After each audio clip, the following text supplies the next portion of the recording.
అభివృద్ధి విషయంలో ఎవరైనా సరే తమ ముద్ర వేసుకోవాలంటే ఖచ్చితంగా అంగీకరించాలా. ఎందుకంటే అభివృద్ధి అన్నటువంటి ముఖ్యమైనది కాబట్టి. ప్రస్తుతం ఇంతకుముందు చంద్రబాబు గారి టైంలో హైటెక్ సిటీ వైపు డెవలప్మెంట్ జరిగింది అంతా కూడా. అంతకుముందు ఫస్ట్లో ఆయన టైంలో సికింద్రాబాద్ రూట్ జరిగింది, ఇది రామోజీ ఫిలిం సిటీ కట్టడం, ఆ రూట్కి ఫ్లైఓవర్లు అవన్నీ. ఆ తర్వాత హైటెక్ సిటీ వైపున ఆ మొట్టమొదట కట్టినటువంటి సైబర్ టవర్స్ ఆయన హయాంలో ఆరంభమైతే, మిగతా అది రాజశేఖర రెడ్డి హయాంలో ఆ ఔటర్ రింగ్ రోడ్డుని ఎక్స్టెండ్ చేయడం కావచ్చు, అట్లాగే ఆ ప్రాంతం అంతా మిగతా ఫైనాన్స్ సిటీ ఇవన్నీ డెవలప్ చేయడం వల్ల అటంతా అభివృద్ధి చెందుతా వెళ్ళిపోయింది. అది శంషాబాదు, షాద్నగర్ అవన్నిటినీ కూడా లాక్కొచ్చేసింది డెవలప్మెంట్. ఇప్పుడు మరి తన ముద్ర వేసుకోవాలనుకుంటున్నటువంటి రేవంత్ రెడ్డి ఎస్పెషల్లీ ఇటుపైపుకి తీసుకొస్తున్నారు. హయత్ నగర్ నుంచి బిహెచ్ఎల్ వరకు మెట్రో లైన్ నిర్మాణానికి సంబంధించినటువంటి అంశం మీద దృష్టి సారిస్తున్నారు. ఇప్పుడు మళ్ళీ ఎల్బీ నగర్ నుంచి హయత్ నగర్ వరకు ప్రస్తుతం చాలా ఫ్లైఓవర్లు వస్తున్నాయి.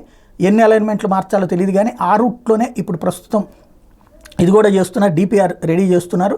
విజయవాడ ఖమ్మం రూట్స్ నుంచి వచ్చే బస్సు ప్రయాణికులు హయత్ నగర్లో బస్సు దిగి మెట్రో ఎక్కితే మియాపూర్ దాకా 45 నిమిషాల్లో వచ్చేటటువంటి పరిస్థితి ఉంది. అలాంటి సీరియస్ ఎఫర్ట్ పెడుతున్నారు.